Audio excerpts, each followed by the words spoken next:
Dati kasi may sentilmo dito na napapakita. Isang sentilmo. Pero sige lang mga idol. Babalik-balikan natin to. So maghahanap tayo ng tiyempo talaga na yun talaga magpapakita talaga sa atin. So yun yung gusto kong makita, no? Grabe yung idol, yung ghost bomb. Grabe. Sa mapagpalang gabi sa inyo lahat, no? So baka nagtaka kayo, no, kung bakit nakita nyo ako ulit dito sa aking channel. So ito ay isang panibagong exploration natin, no? Bilang isang dating ghost hunter, so ngayon itutuloy ko ang pag-explore, no? Sa lahat ng mga abandoned place, no? Abandoned house.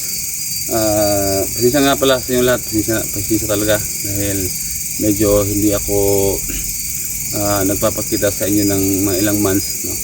Dahil naging busy rin ako sa trabaho ko, no? So itong ngayon, no, pag-vlog bilang ano na lang din, no, parang hobby ko na lang, no. May mga idol, no. So andito tayo sa isang lugar, no, isang nakakatakot, no, na area. So ipapaliwanag ko sa inyo mga idol na itong lugar na ito ay isang dating tapunan ng mga patay. So ini-explore ko na ito dati, no? At saka nakita po dito nung nag-explore ako dito na may mga bata na tatakbuhan doon sa may sapa, no? So yun yung pupuntahan natin doon sa may sapa. At saka meron po din po tayong nakitang santilmo, no? Alam niyo man siguro yung kung ano yung santilmo. Kaya mga idol, no?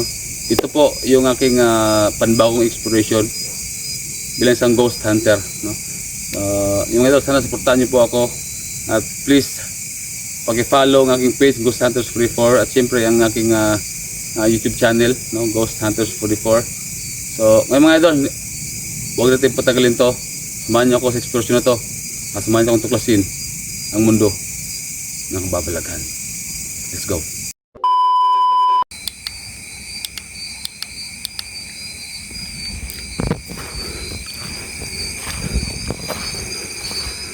Yan mga idol,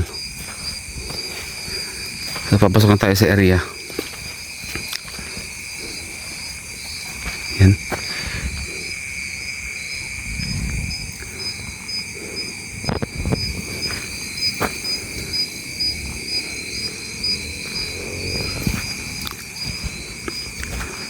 Ito mga idol, dati kasi ay yun nga, nasabi ko na sa inyo dati na ito po ay isang dating tapunan, no? So, ibig sabihin dito tinatapon yung mga bangkay kasi dyan sa unahan mga idol ay sapa, no?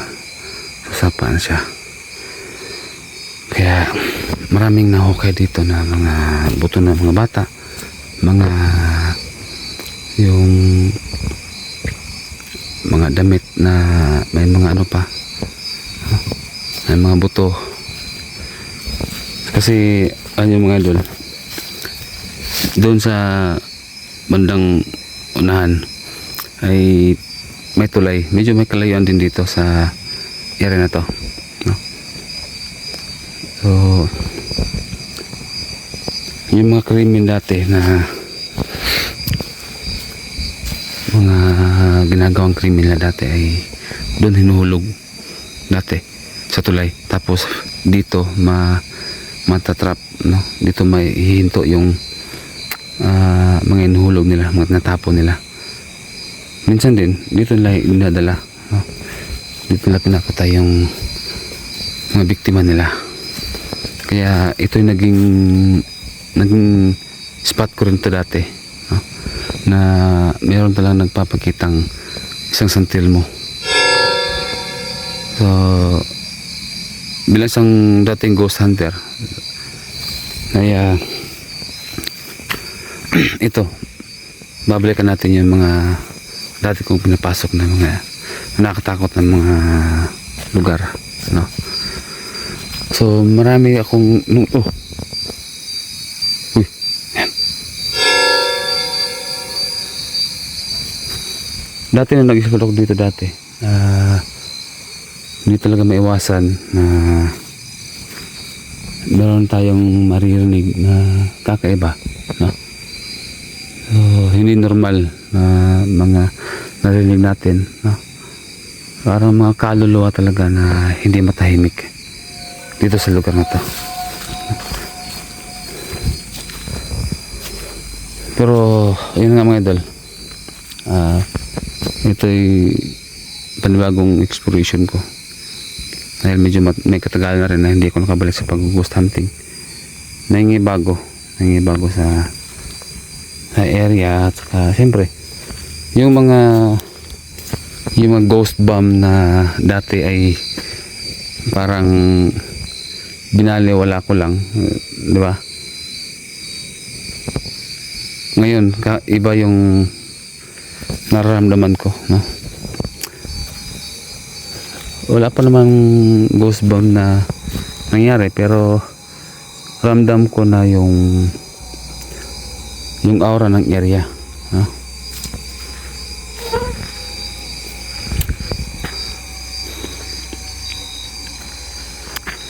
Sino galing? Kaya nga lang mga idol, so parang bumalik tayo sa dati na nag-uumpisa pa lang ako dahil yung gamit natin isang flashlight, itong flashlight na to ay gamit ng pang mining, pang minero. So yan ang trabaho ko, isang pagmimina. Kaya hindi talaga ito yung gamit, no?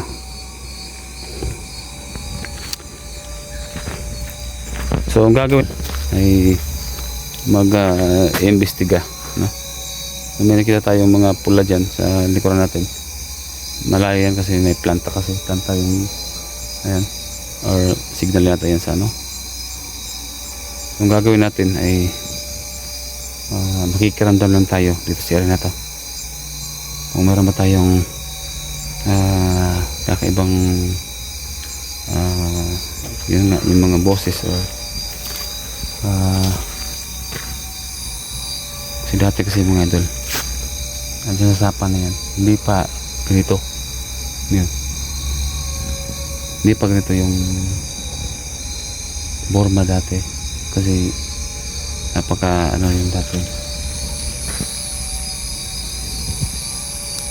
So sobrang nakatakot talaga ng dati. So meron akong naririnig na tumatakbo na mga bata, parang nagsipagtakbuhan sila, o yung mga boses talaga ng bata na marinig mo talaga yung takbo doon banda sa sapa. So mga idol, yung ghost bombs andito na, naramdaman ko na yung ghost bomb sa aking katlo. Yun yung ghost bomb, ayan yung ghost bomb. So ramdam ko na, kaya so mga idol, meron kang nararamdaman.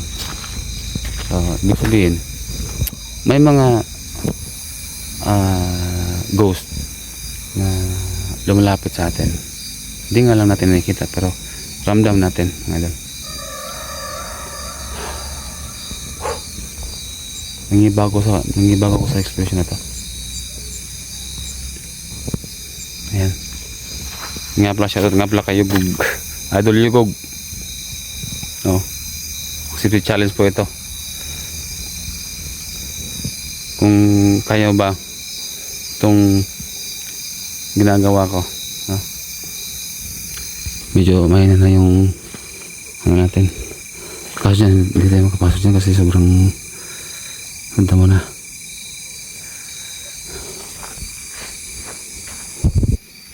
Dito tayo.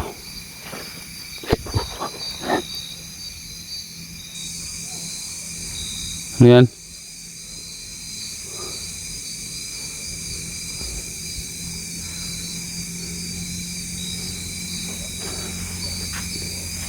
Meron akong kasama dito.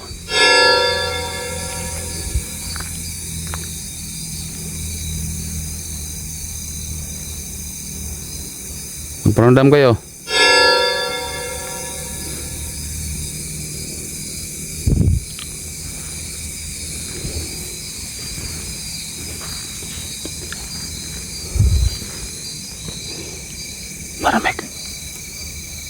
Para may bumubulong sa akin mga idol. Para may bumubulong sa akin.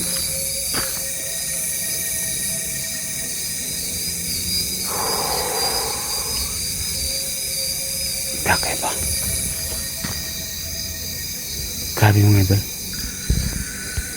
So pasisi na talaga sa gamit natin kasi hindi gaya dati na kumpleto ako sa gamit ko.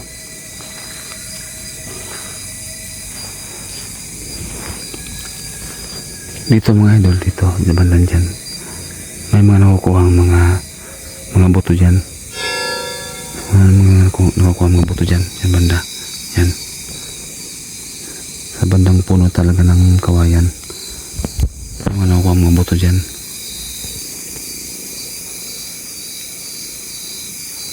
Dito nila nililibing yung mga ano nila. Yung iba hindi nila nililibing, tinatapon lang kung saan dito sa lugar na to. Pero nakakapagtataka mga idol.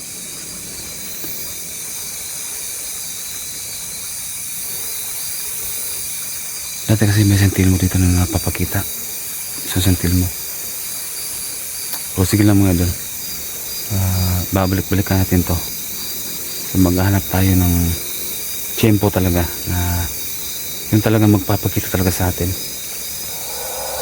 So yun yung gusto kong makita, no?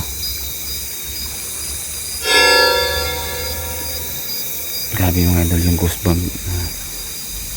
Grabe.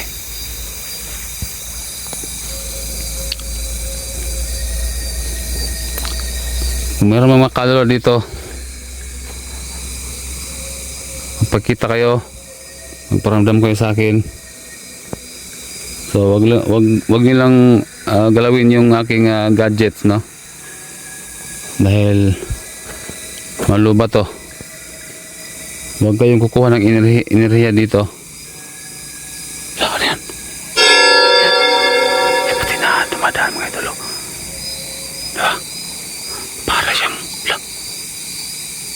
parang kabayo. Ayan. Tol, yung goosebump ko.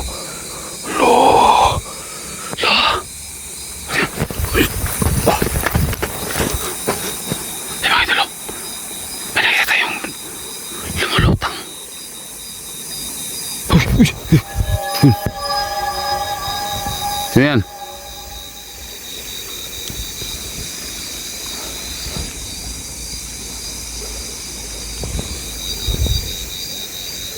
Anong klase ka? Bata? O hindi? Mga idol, may bumubulong sa akin. May bumubulong sa akin.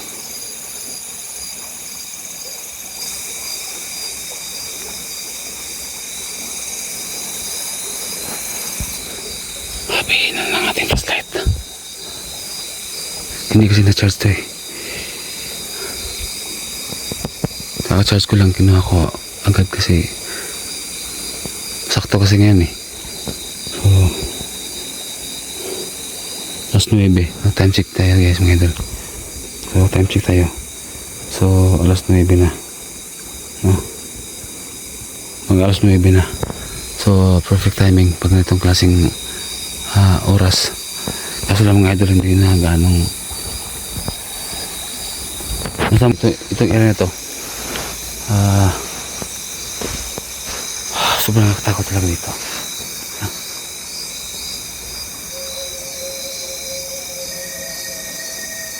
Lah.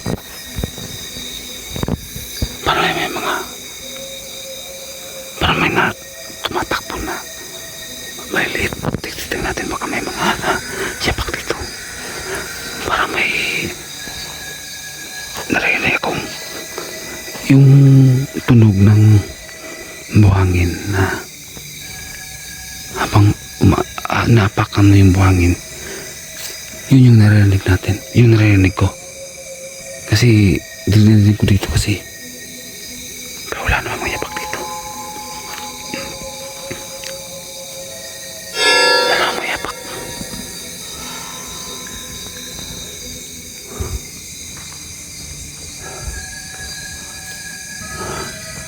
Yung motor ko mga idol. Yan yung motor ko.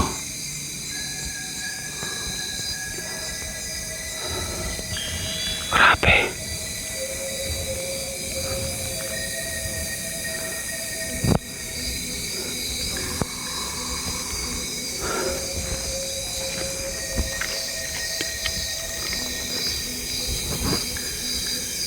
Magparamdam kayo. Grabe, kinakabahan ako mga idol. Kasi nangingibago ako. Nangingibago ako.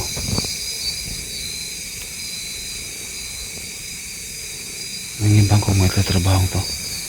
Pero dati, kahit anong klaseng abandon na sobrang nakatakot, minamanig ko lang. Sobrang napaka-busy lang sa akin po ngayon, nangingibago ako.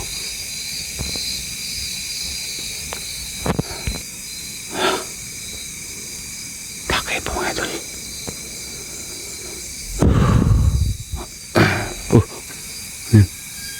Yan o. Parang biglas lang dumadaan na yung nag-iiwan sila ng boses. Ang maganda ito mga idol, magpapakita sila sa atin. Grabe yung goosebump ko. Ang tindi. Ano yan? Diyan natin mga idol, mayroon din nakuhang bangkay dyan. Tinapon lang nila. Grabe pagkawayan talaga mga idol yung area. Sobrang creepy.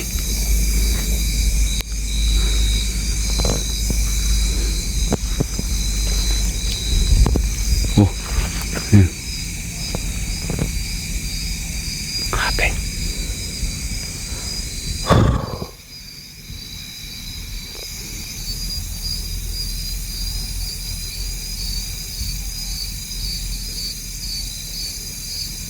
Kaya mga idol, no, lilibutin pa natin itong buong area na to. Lilibutin natin hanggang doon. Tayo natin pasukin doon sa nahan doon. So bababa tayo doon sa may sapa. Kung meron pa talagang magpaparamdam talaga sa atin, magpapakita man sa atin, no? So yung mga idol,